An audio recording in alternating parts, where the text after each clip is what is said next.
Professional football in America is a special game, a unique game. Played nowhere else on earth, it is a rare game. The men who play it make it so. Hey, baby, let's go out there like a bunch of crazy dogs and have some fun. Coming now, buddy. We on our horse all day long. Let's just kick that butt all day long. Pick it up. Don't stop. Pick it up. Let's go. Hey, welcome everybody to another episode of The Grueling Truth, brought to you by Gridiron Mo, a new interactive football app where you get to call what you think the offense or defense should do during a live NFL game and to see what all other fans have called. Check out Gridiron Mo at www.gridironmo.com. As always, I'm your host, Mike Goodpaster, and right now I want to welcome in my trusty co-host, Matt Andruscavage. How you doing tonight, Matt? I'm great. I am the trusty co-host. Looking forward to tonight's show. I just figured I'd throw in something else for you there. So Not it was a problem. legendary a week or two ago. That's right. I hung on to that intro because it was so out of the ordinary and so off your type of script. So I'm hanging on to that one. Well, our guest tonight is one of the greatest offensive linemen in NFL history. He was selected to 4 Pro Bowls and is a member of the Vikings' 40th anniversary team and the Chargers' 50th anniversary team. Please help me welcome to The Grueling Truth, Ed White. Thank you, Mike. Thank you, Matt. Hey, very good to have you. It's really an honor to have you on tonight, sir. Well, thank you. Appreciate it. All right, we'll just start at the beginning. Tell us a little bit about your childhood growing up in Southern California. All right. I grew up in San Diego, out in the country, and that's kind of where I've spent most of my life. I grew up in Lemon Grove outside of San Diego, and we moved to Palm Desert when I went to high school because of my dad's work. And then I went up to UC Berkeley, went to college, studied landscape architecture, got a degree in that, and did a lot of art while I was there. Have a lot of interest in that, and got drafted by the Vikings. I was their first pick in the second round through a Tarkington trade, who I ultimately was fortunate enough to play 360 degrees and play on the same team as Fran. And but anyway, that's how I got to the Vikings. So they moved me from defense. I was a defensive tackle, and I have a defensive mentality, still do. And anyway, played defense in college, and then Bud moved me to offensive guard, where I was there for 9 years, and we had a little falling out over what I thought I was worth and what they thought I was worth, and so I ended up in San Diego, and it was great. I went from, one of the best torque ponies in the race to Coach Coryell and the Chargers at the right time and the right guys on the team, and it was a nice switch over. So since that point, I took a coaching job. I coached at San Diego State with Ted Toner when he was a head coach. I coached with Tom Kraft there. Then I went to lost my daughter in an accident and lost her right out of high school. And then I went to Jim Hanifin offered me a job as an assistant coach to the Rams. And so my wife and I decided to change the environment and see if that would help. And, of course, it doesn't. So ultimately I got the offer of the Cal line job, took that, and coached up at Cal and coached back down at San Diego State a little more. And then I retired about 10 years ago, and I've been just doing my artwork and doing some bronze and mostly painting. All right. You talked a little bit. You grew up in Southern California. When did you actually begin playing football? I started playing football when I was probably 7 or 8 years old, and we gathered on the streets and played anytime we could play out in the street with the guys. And then on Saturdays we'd go down to the little strip of lawn in front of the junior high school, and we played a little tackle football, unsupervised and uncoached. And the amazing thing is there were 3 guys that made pro football teams. Mike Foote, who was a linebacker with the Rams, Wally Johnson was a linebacker, and myself out of this little group that just gathered to play. And there were 6 or 7 of them that got major college scholarships. So it's amazing what you could do without supervision and just having fun. So what drew you to anyway, attend? Oh, I'm sorry. Go ahead. Go ahead. I was just so anyway. That's where I started, and really, that was a big basis of my football. I really enjoyed that, and I went to high school a year in San Diego, half a year, and then transferred down to the desert to Indio High School, where I ultimately finished my 4 years there and played football there, and then from there, as I mentioned, I went up to Cal. So what drew you to attend UC Berkeley to play football and continue your education? Well, I wanted to be an architect, and so that interested me. They seemed to they had a school that I was really interested in, and liked what I heard. Cal is about creativity. Number one, I think, is creativity, and that really interested me. And so I ended up going there. I ended up transferring into landscape architecture because I, quite frankly, couldn't deal with the math. It was just off the charts. And so I got into landscape architecture, which was really interesting. I liked it. I loved it, actually. And I knew every plant that could grow in California by the time I graduated from there. And it was a lot about design. And so I really enjoyed it, got a degree in that. Worked at it, had a landscape business, and did a lot of teammates' yards and that kind of thing. So, and a lot of my yards, and so I've enjoyed it. Worked for the Housing and Redevelopment Authority for 7 years in Minnesota as a landscape architect in the off seasons, and we had to work back then. And so, anyway, yeah, that's pretty much it. Well, being from California, what were your first thoughts when you were drafted to the Minnesota Vikings? It's a little bit of a climate change there. Well, my first thought was to find out where in the heck I was. I had no idea. Barely had heard of Minnesota. and then I did a little research, and growing up in the desert, it made me nervous, quite frankly. But, I was excited. I was excited about it, and I was a Rams fan, and that's the only team I knew anything about because we'd moved down to the desert. So Joe Schiavelli and all those guys, Merlin Olsen and the whole crew were my guys growing up. And then so to get drafted in Minnesota, I had to study a little bit about them, and they moved me from tackle, as I mentioned, to guard, and so that was a big switch. And my first year, the starting guard, who was Jim Malone from USC, who was a good guard, had a appendicitis attack, and I started the first 4 games of the season, the year we went to the Super Bowl. And so I don't remember what the record was, but I think it must have been pretty good for us to, go all the way. And so that was my first year. And as I said, I played guard for him, but it was different.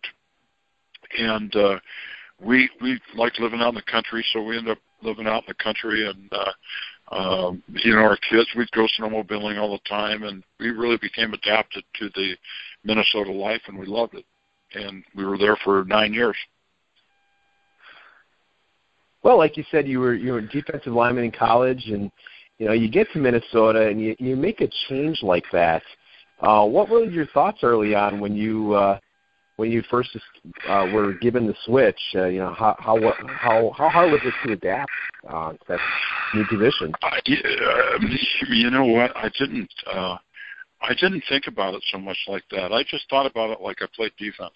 When I felt that the ball was going to be snapped, I wanted to be the first sucker moving as quickly as I could and as aggressively as I could, and know the assignments completely and listen to the techniques and just go about things 110 miles an hour.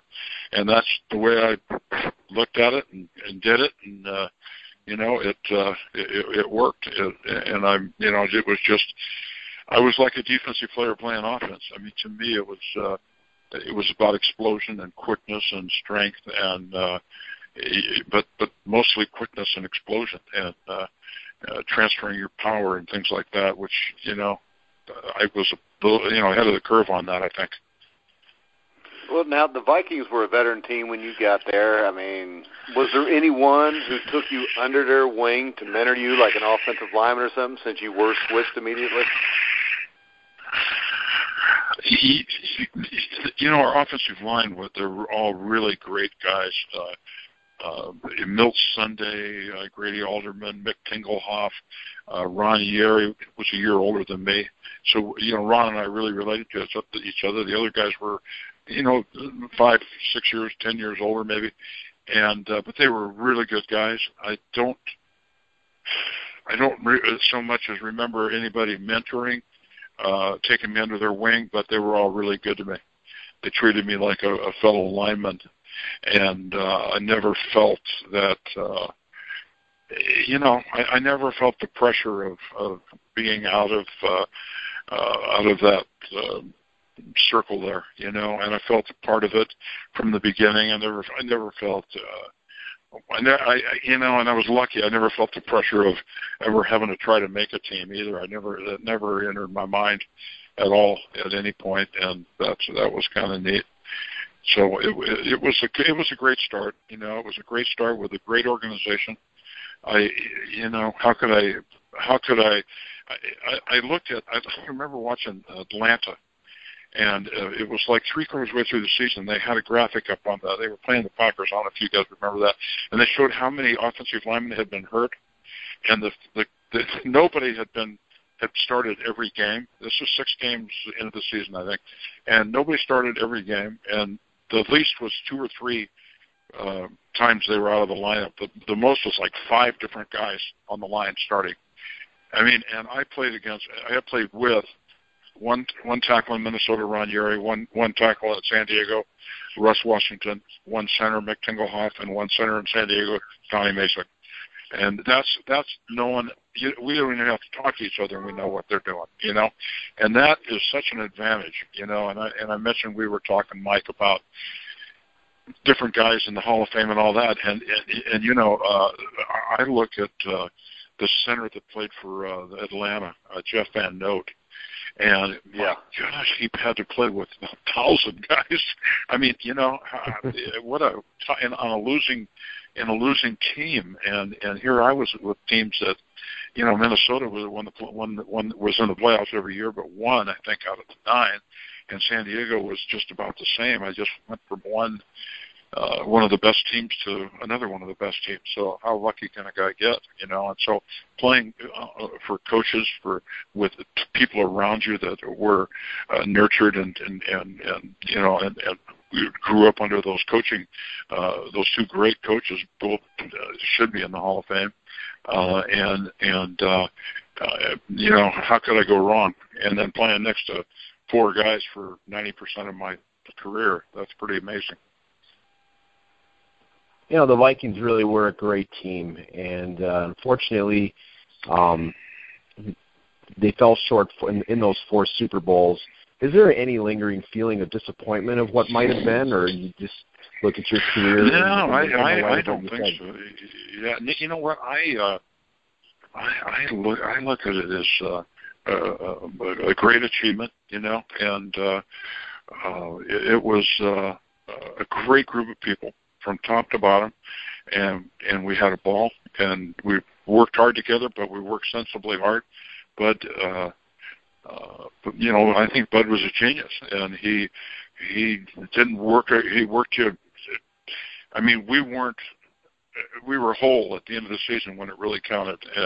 Some of the teams that reported to camp a month earlier, they were beat up before the first game started. And we would, we'd just go, wow. So you want to play hard for somebody like that, and we did, and it was great, and it was a good time, and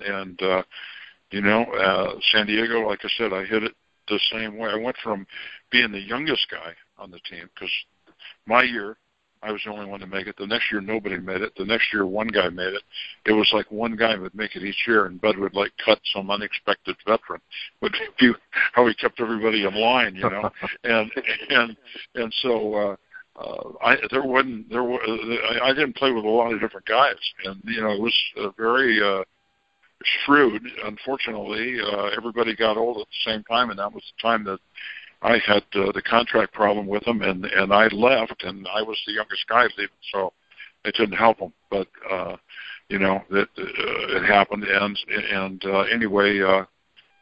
So I went as being one of the youngest guy to the oldest guy. It was like I was a guru.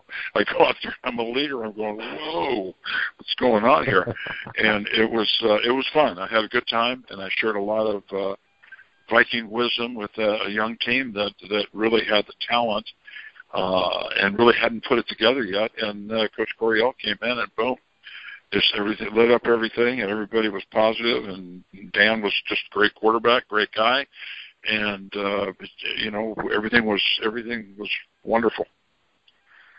Well, the stories of your arm wrestling prowess are legendary, even winning the 1975 NFL Arm Wrestling Championships. But from reading about you, the one thing I did notice was you didn't even start lifting weights until later when you got to San Diego. What do you attribute your strength to? And tell us a little bit about those arm wrestling days. Well, are you old enough to know what a hot carrier is? Well, a hot carrier? Matt? Mike? No. Okay. Well, in the old days, they had a guy that would mix cement in a mixer, and it carried the cement. I do know what you mean.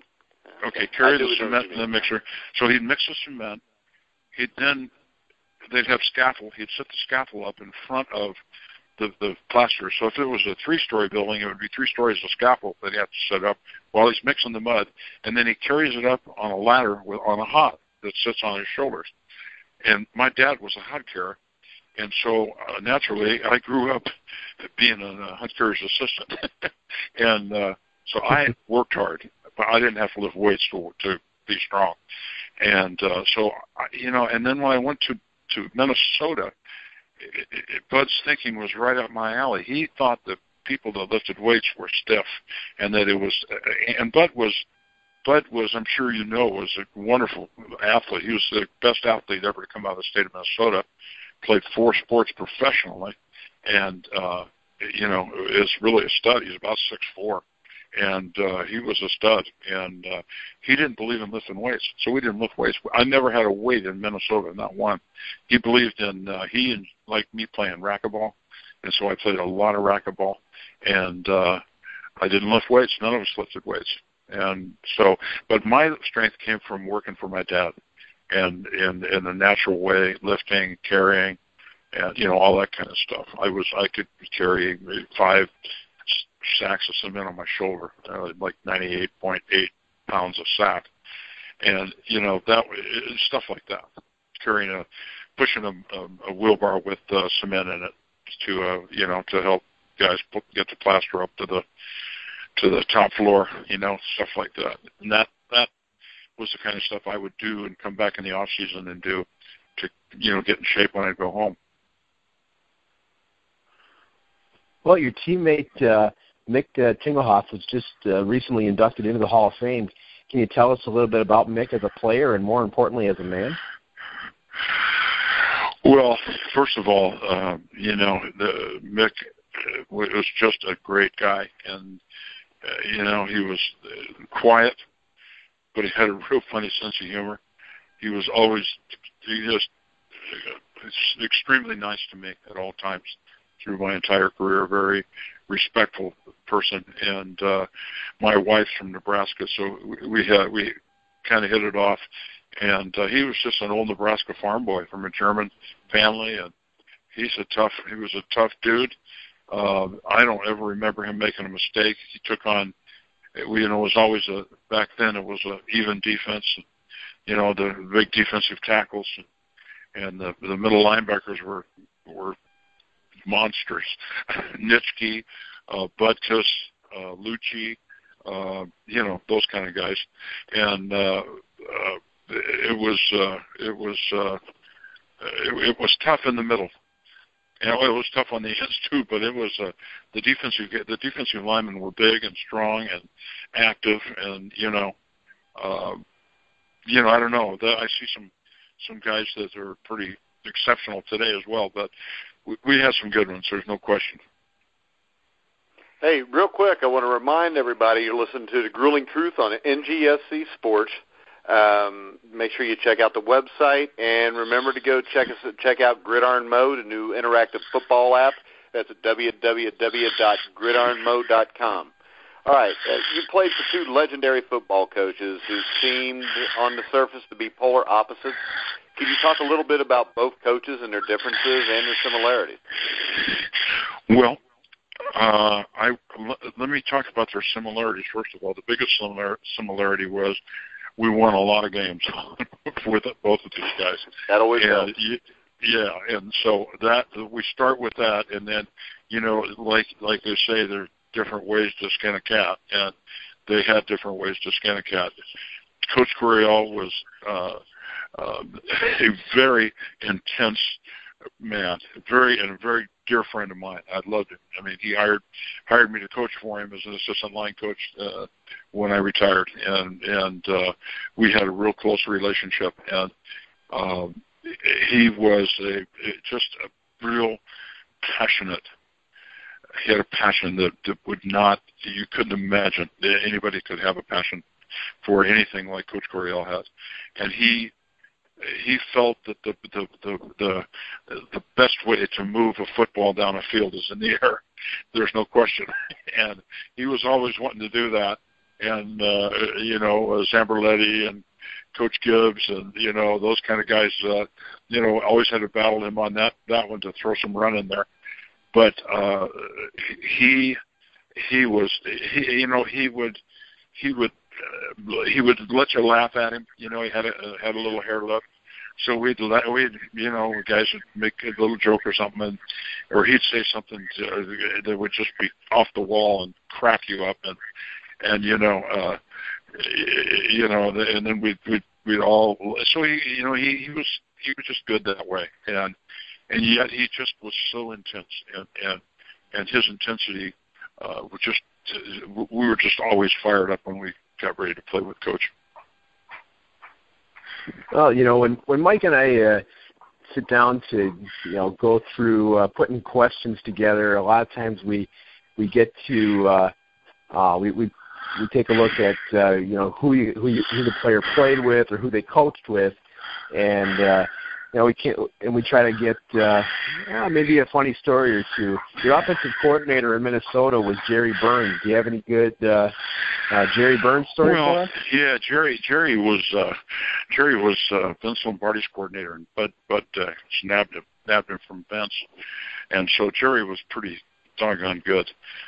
Gerry was a small guy, and he was so scared to death of bugs and animals and snakes and things like that. So I would, 2 or 3 times during the training camp, get a rubber snake and roll it up in a film can.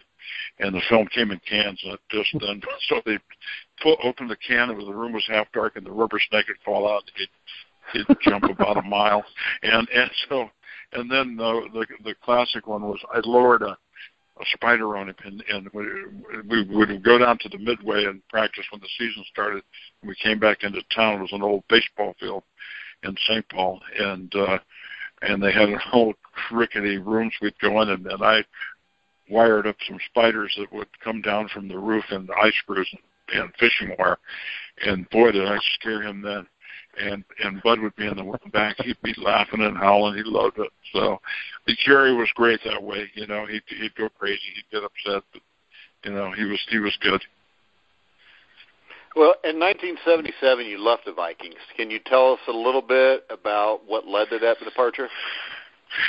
Well, it was a contractual thing that I was just, I was very low paid in terms of what other guards that had done what I had done had been being paid, and the general manager at that time was Mike Lynn, and he essentially I thought I knew all the answers then, and so I represented myself, which was the first big mistake, and I'd saved myself 20% to lose 40%, and anyway, I believed what he was saying, and ultimately some of the other players kind of said, hey, that's not what's going on. And so I held out till the fifth league game, my seventh year there. And I came in, and so he met with me and said, we'll renegotiate your contract if you come in. I go, okay, great. So I came in, they didn't do anything. And so I held out the next year, and that's when they traded me to San Diego. And so anyway, hopefully, that's all water under the bridge, and we get on and onward and upward. Well, you played on some great teams in San Diego, and in 1981 they had a very memorable playoff run. You played in maybe the greatest game in NFL history, the double overtime win in Miami, and then the next week you played in the coldest game in NFL history, just in Cincinnati in the Freezer Bowl. Can you tell us a little bit about those games, your experiences? Well, yeah. First of all, I think the 1981 team was the best team just in overall that I'd ever played on, because it was our offense, and that we were the number one offense in football, but we had a great defense with Fred Dean and Louis Kelcher and Gerry Big Hands as the defensive line. And then behind that, we were good. And it was our best defense. We had our best team. And I think it was as strong as overall team as I'd ever played on. Well, we go to Miami and play, I guess it was five quarters of football in 100+ weather. And it was so unbelievable. Kellen couldn't get off the field. They had to have a couple of guys bring him in. And after the game, and I'm sitting in my locker, the guy was interviewing Louis, and I was just spent. And so as soon as he finished interviewing Louis, he turned around and he goes, Ed, what do you feel like? I said, Louis said, I heard Louis say that he felt like he'd ridden horseback from San Diego to Miami. I said, I feel like the horse he rode. So I think that was my all-time quote. But anyway, that's how I did feel. and to play that game and come back 1 week later and go into an environment that was 80 below zero.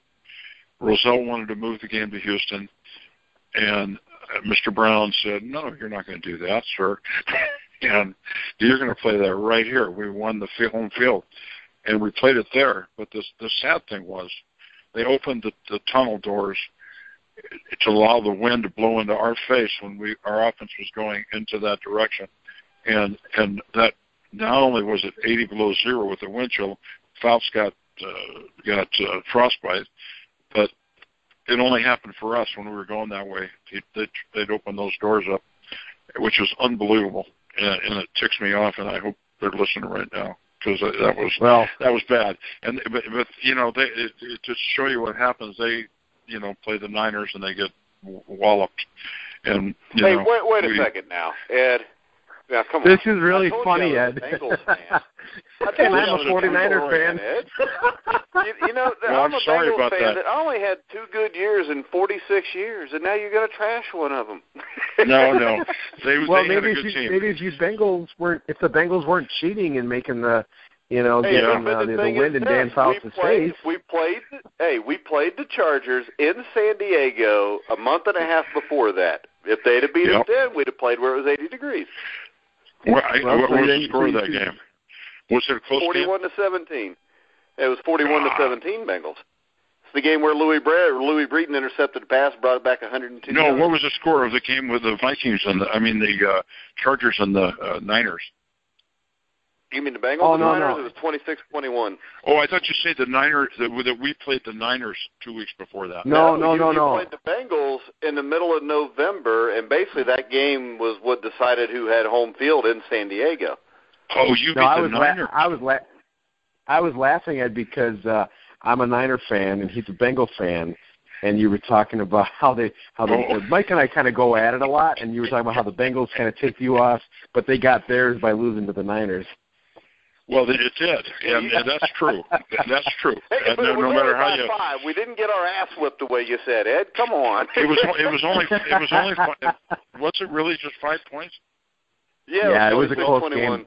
It wasn't close early on, but we had to let them back in it to make them feel better. Matt, be quiet. This isn't a 49er show. I apologize.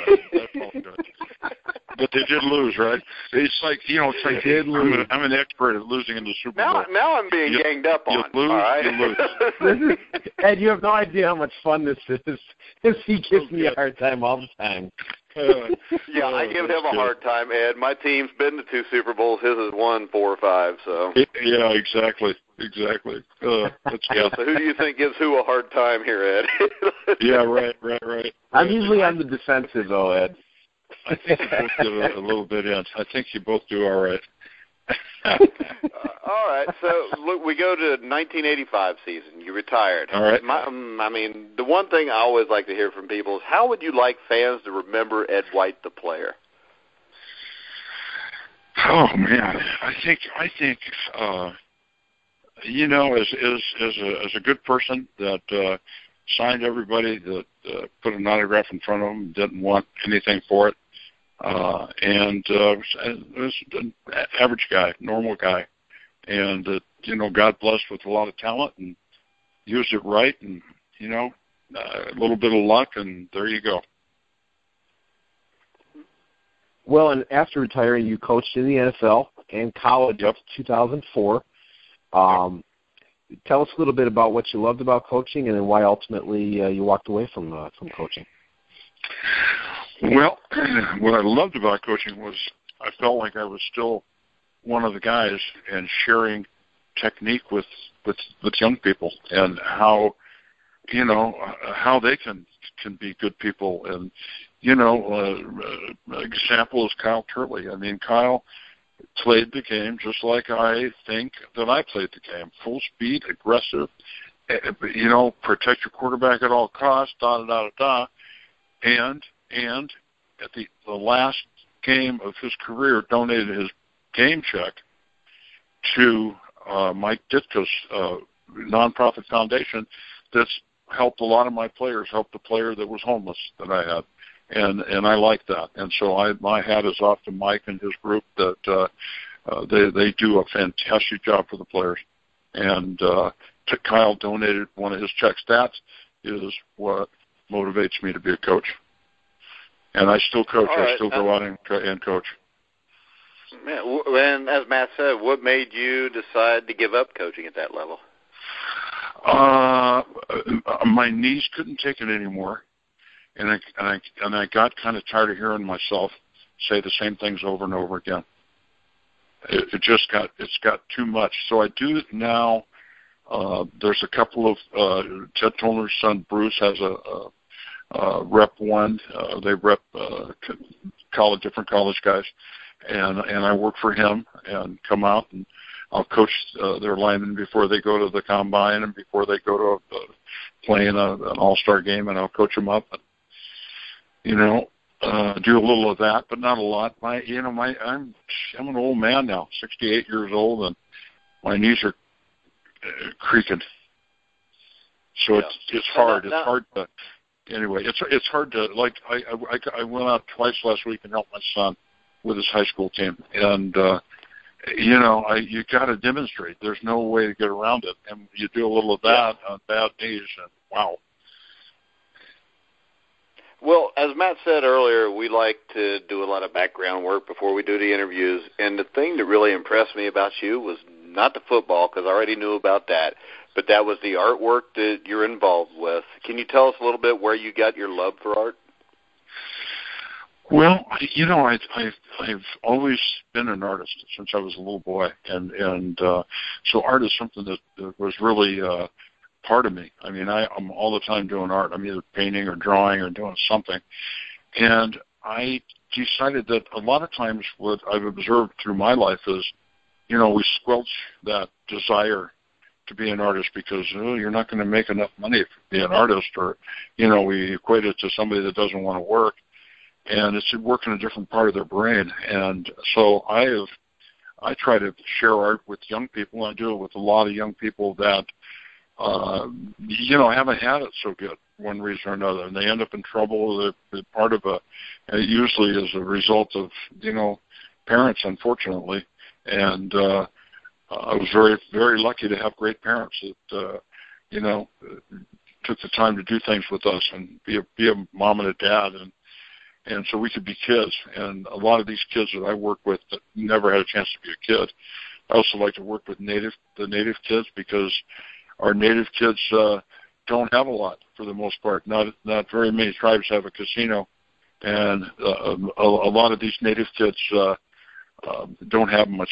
Gerry Shirk has been working with me, and we went and spent a week in New Mexico with the Navajo people, and bringing iPad art, which I do, and I bring 15 iPads which have been donated, and take it with us and take it to the schools and share it with the kids, the native kids that don't have much, and it's pretty neat. And so I've been doing that for a while, and I really enjoy that.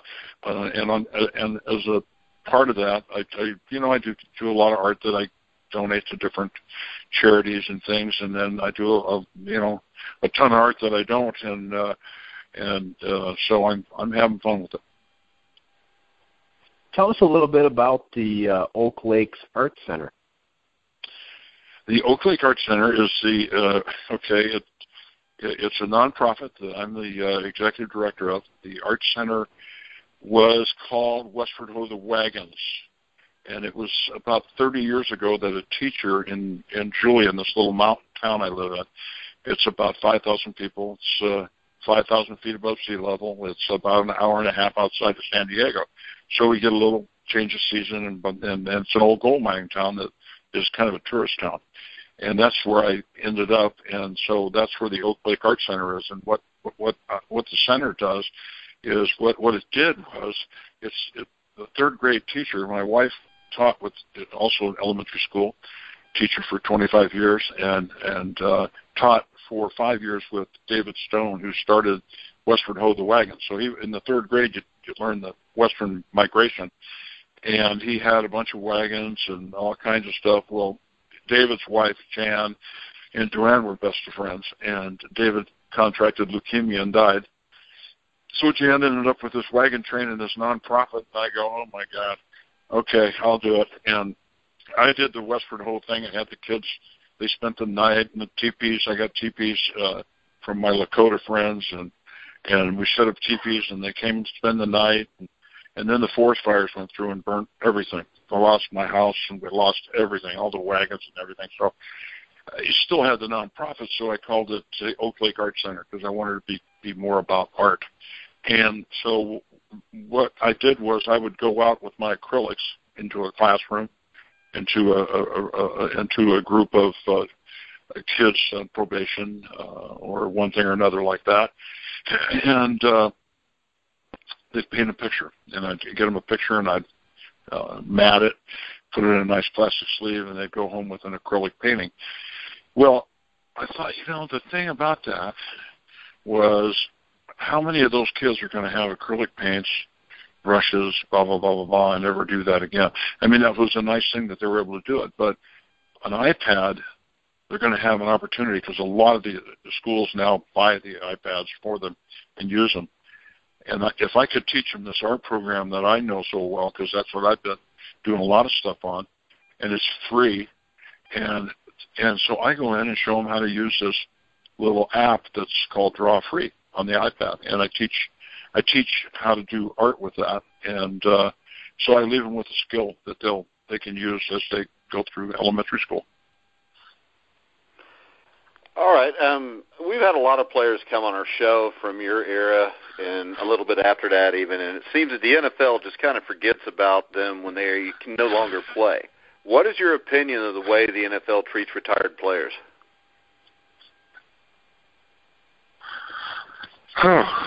Well, you know what? I have got to say that, number one, the NFL really has treated me pretty well. And I mean, they hired me to coach for 2 different teams. One team, well, 2 teams 2 times, which is pretty amazing.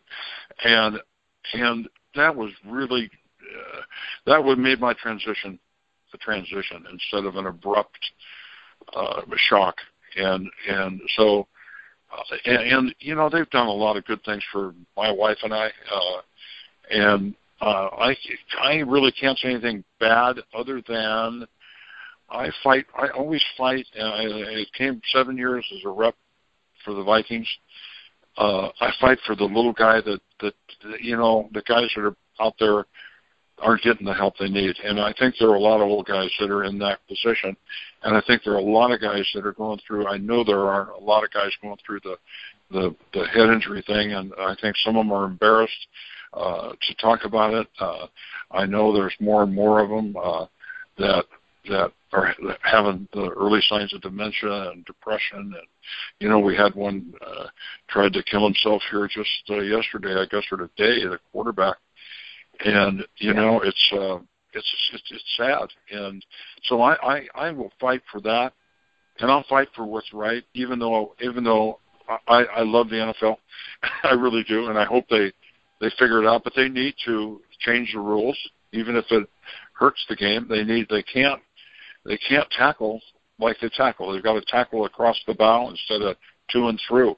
There's too much shock, and the brain is not what you see in a petri dish. It's a bunch of jelly that flaps around inside that head, and when it stops abruptly, it hits the skull, and that's what does the damage. And so they've got to change the target, and so we'll have 3,000-yard runners, you know, and big bulls, and that's what's happening. But it's okay. That's exciting too to me, you know, and but there's got to be a change in that, and as well as the change in probably the amount of hitting they do, and the testing, and you know, and helping the guys that help make the game that are suffering right now. And it's not just about the fact that they're old.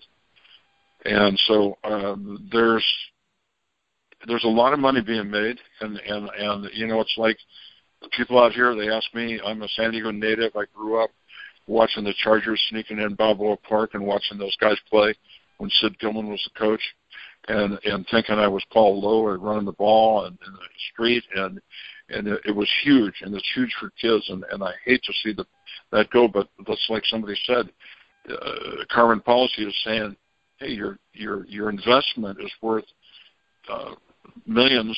If it stays here, if it goes to L.A., your market changes from the border all the way up to Stockton. It's going to be worth billions. And so, you know, as an investor, it's a different deal. And I think, you know, it's hard for me to go, yeah, but you can't look as an investor. We're Charger fans. And so, you know, it's kind of you're kind of torn. But the fact of the matter is that it's their investment, and they're going to do what they got to do that way, I think. Well, you were talking about player safety and you know, possible rule changes that might need to take effect. Are there any practical changes that you think specifically that they could implement? Well, I came from Berkeley. Berkeley has probably the best college rugby team in the last 15 years. They always win, and so I've watched a lot of rugby. I've played with a lot of rugby players, and at Cal, a lot of football players play rugby, and our middle linebacker was a rugby player. They play with a leather hat, and they tackle, but they tackle across. They don't tackle to and through like we're taught to tackle. It's not as effective because you're not going to have that landmark like that, but it's something that I think they have to do. I just think that it's like I got a speeding ticket about 10 years ago, and I had to go to the court so I didn't put it on my insurance, and I sat in this horribly hard chair for 8 hours, metal chair, and I'm allergic to them now. But the first thing the guy said is, avoid. He says, I'm going to tell you this one thing, and if it's the only thing you go home with after 8 hours, this is what he told us from the very start. He said, do not get in a head-on collision. At all costs, avoid that. And that's what there is on the football field. They're all head-on collisions. They've got to make them more side swipes. That's my thinking, and I'm sticking with it. Right. Now, I know we talked earlier. I've got a son that's a freshman, got his first high school football game tomorrow, and I know you got a grandson that plays. What's your feeling when you see your grandson playing football? Well, I told him not to let him play to start with, and then, you know, he wants to play so bad because he feels that's what he is, and he probably is, that, you know, his first scrimmage, he came home, the most important thing he wanted to tell his grandpa, he called me, he goes, Grandpa, my coach said I'm an animal. And I'm going, the first thing he goes, oh, great. And then, you know, but then you're thinking that, you know, when I talk to my kids, you know, I told them that, you know, I don't think he's developed enough, and I don't. The bones and all of that. But I was playing with no pads out on the asphalt road, and then on the lawn on Saturdays.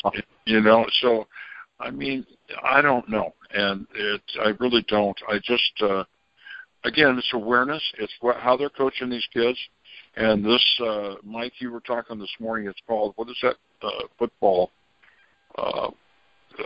thing they got going now that they get the film to all the coaches, and I really like it.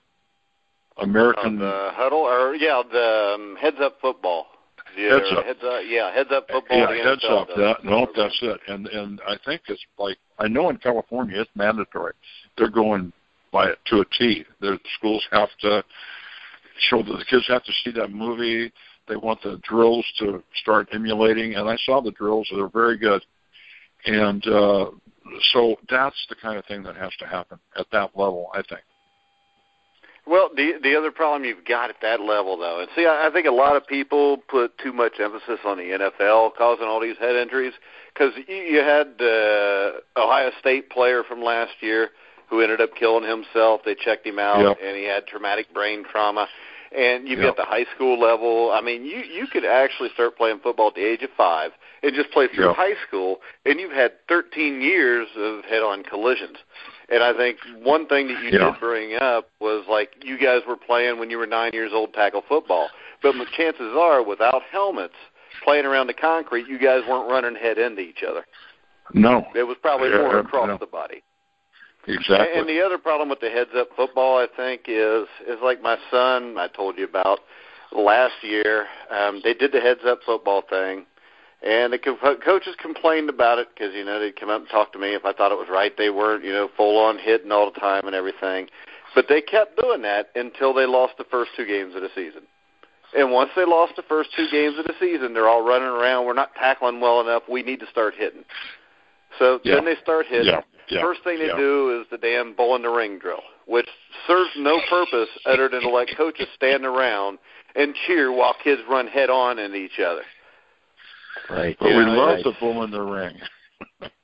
The bull in the ring. That's an old. That's one we used to do. Yeah, I mean, everybody used to do it. Hell, I did it in Pee Wee football. I mean, you did it in high school football. I mean, and it's a drill that serves no purpose other than just to let grown adults stand back and watch little kids injure themselves.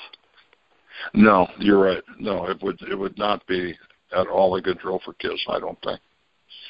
Yeah. No. Now, the other thing about you, which we could talk about a little bit, is this. You said you're 68 years old, and you live in Southern California, and I couldn't talk to you till later today because you were doing what? Surfing. Body surfing, body surfing.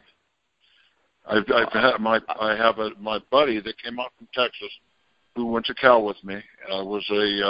Started as football, but ended up the heavyweight boxing boxer from Cal, and he came out, retired, and we surfed.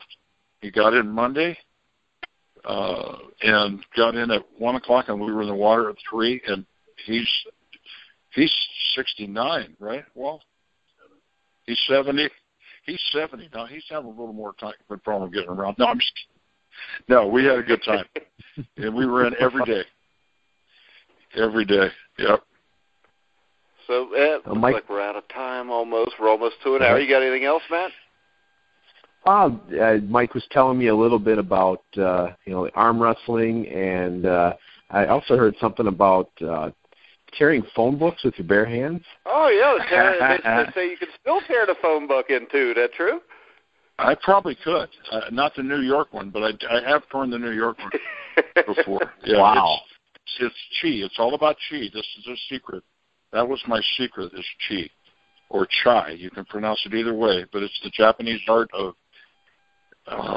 the maximum power in the shortest amount of time. That's the way I would define it.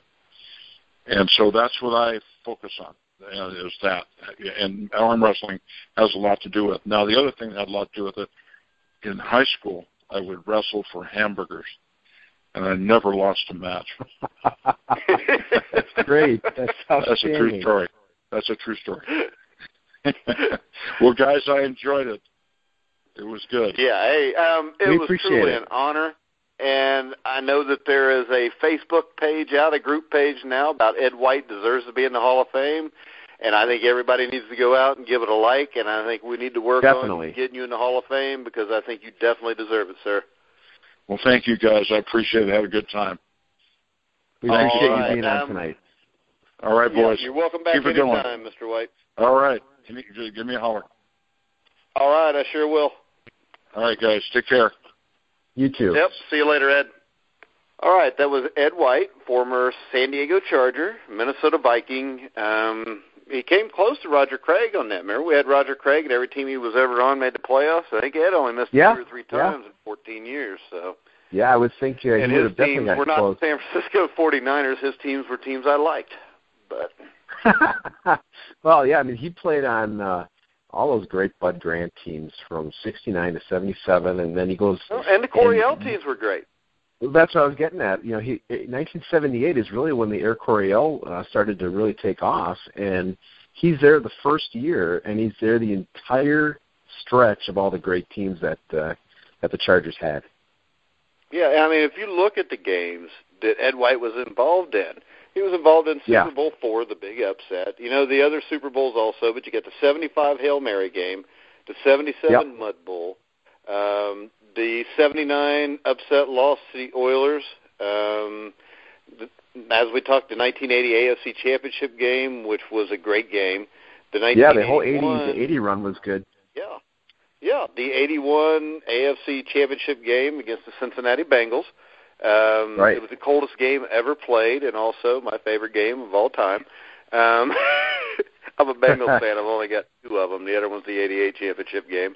You got what I think was the greatest football game I've seen in my lifetime, which was the 81 double overtime win against Miami. As good as any game I've ever seen. Yeah, and I mean, if you look at the guys he played with, both his starting quarterbacks were Hall of Famers. Both his head coaches were Hall of Famers.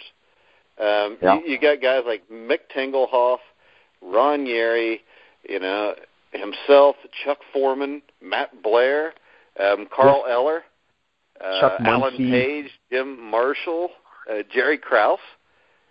Yeah, and then you go to San Diego, you got Chuck Muncie, Kellen Winslow. I mean, they were loaded.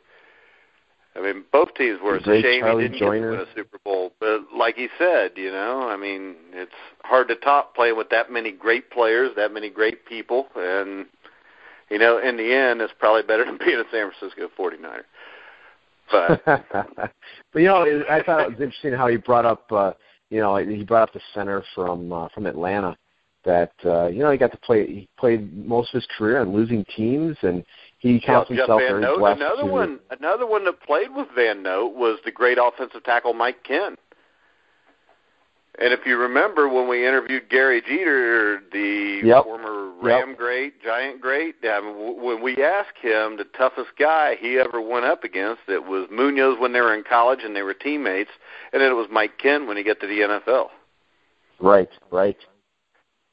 Yeah, it was good to hear that. It's not easy to. A lot of players do have regrets if they didn't get to a Super Bowl or win a Super Bowl, and it was neat to hear how despite that, he counts himself very blessed and very lucky to have had the career that he had, and he was a great one. Well, I think if you look at his life, the big key here is he has great perspective on things. Yeah.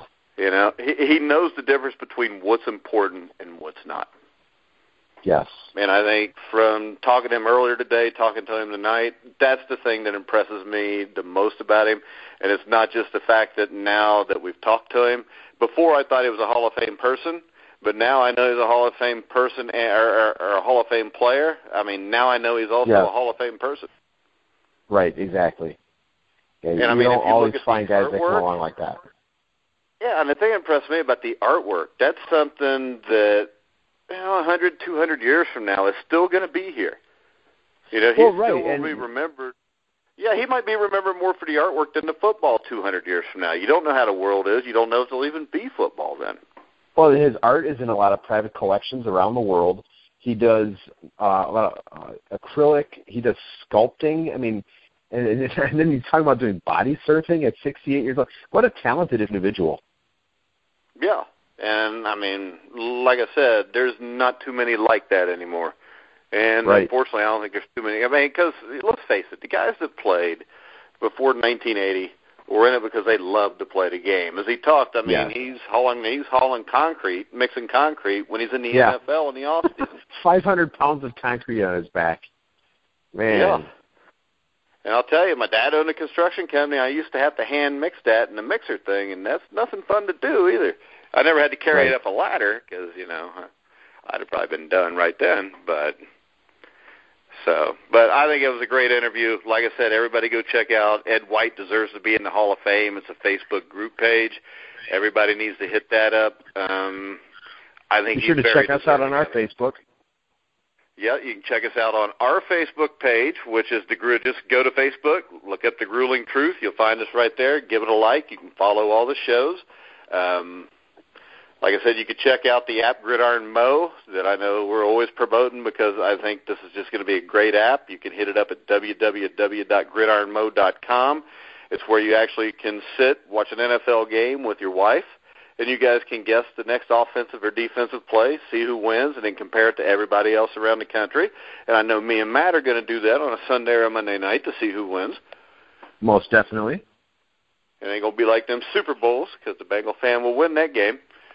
Well, unless and you won't be able to open a door and blow a bunch of cold air in my face before it starts either.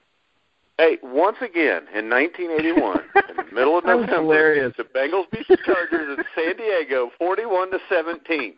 That's my only disagreement with Ed, is the fact that if you don't want the air blown in your face, beat us in the regular season. You didn't even know our background. In 82-degree weather. Well, the background is this. You're a 49ers fan. Your team's won some Super Bowls, happen to get lucky and beat mine twice because you cheat by the salary cap, and you always bully me about it. So that's good. I couldn't begin to tell you all the tweets I get from people feeling sorry for me because I have to put up with you half the damn time. Yeah, you'll have to send me those later so I can see that. That's good stuff. I can't send them to you because I delete them right away because it just makes me feel bad that people feel bad for me. But in that or I'm making it up. Well, you know what, Mike? I feel bad for you, too, if it's any consolation. Well, it's not. So, and if you did, you wouldn't bring it up all the time. All the time. I still get those texts in the morning as soon as I wake up. How many yes, Super Bowls you do, right. Won? Yeah. You'll have to publish all those non-existent texts. I will. They'll be published on my non-existent Twitter page. I've got a Twitter page, though, but I've got a second one that doesn't exist. That's where I post all those. But, hey, remember, if you want to follow us on Twitter, Matt's handle is at MTAScavage. And mine is at RiverMonster11. We got some great shows lined up already for next week. We're going to have Mike Lacoste. He was supposed to be on earlier this week. We had to change it around because he had to give a speech at some kind of awards thing. So Mike Lacoste, former pitcher for the Cincinnati Reds, Kansas City Royals, Houston Astros, I believe, and the San Francisco Giants, pitched in a couple World Series. It was on the 1979 the National League All-Star team. Will be our guest on Tuesday. We also have Tuesday night, me and Dave Sidersky we'll have another boxing show. Wednesday night, former legendary offensive tackle Richmond Webb from the Miami Dolphins will be a guest. And then Thursday night, we will have from Jackson State University and from the Houston Oilers, Montreal Alouettes, Byrne Perry, who probably played the greatest defensive game I've ever seen anybody play against Ed White San Diego Chargers in 1979. 4 interceptions plus the blocked kick on a field goal attempt. That's right. And, it was phenomenal. Maybe one of the greatest upsets in playoff history that nobody even remembers anymore, hardly. Especially considering who was injured for Houston. Yeah, you're missing Earl Campbell. You're missing Dan Pastorini, who was our guest last week. Who was the wide receiver they were missing? Kenny Burroughs?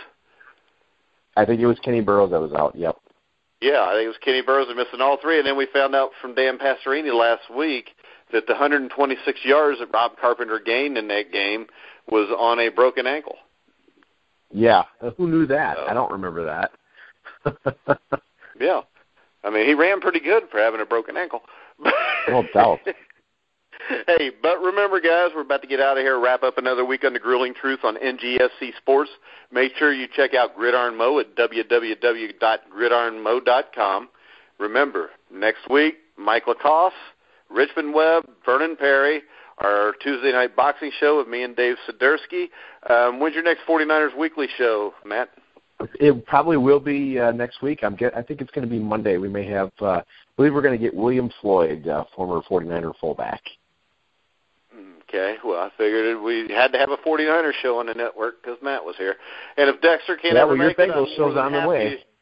Hey, I am more than happy to sit in with you for a 49er show if Dexter Carter can not be your guest host sometime. All right, sounds good. And the fun thing is, the Bengals and Niners don't play this year, do they? Yeah, they do. December. Yeah, they do. Where do we beat you guys at this year? Is it here or down in San Francisco? We'll be playing, I believe, at Levi in December. Okay, so we'll be beating you at your place in December. The bad thing, the scary thing about that is the Bengals will probably be like 10-2, and you guys will be like 2-10. It's one of them trap games, so you might get a chance to win a game. Yeah, we might have a shot there, Mike. Maybe. I doubt it, though. Not against the Cincinnati Bengals. But, no. All right, guys. We're going to wrap it up for this week so we don't get too long-winded and Matt starts picking on me again about his 49ers and how many Super Bowls. Yeah, it's all good. I let you get your shots in. Hey, so remember, check us out next week. Go check us out. Go like our Grueling Truth Facebook page. Check us out on Twitter, NGSC Sports. Also, you can check out a new website we have up, which is thegruelingtruth.com. So make sure you check that out. So for Matt Andruscavage, I'm Mike Goodpaster. We will see you next week on The Grueling Truth, where the legends speak.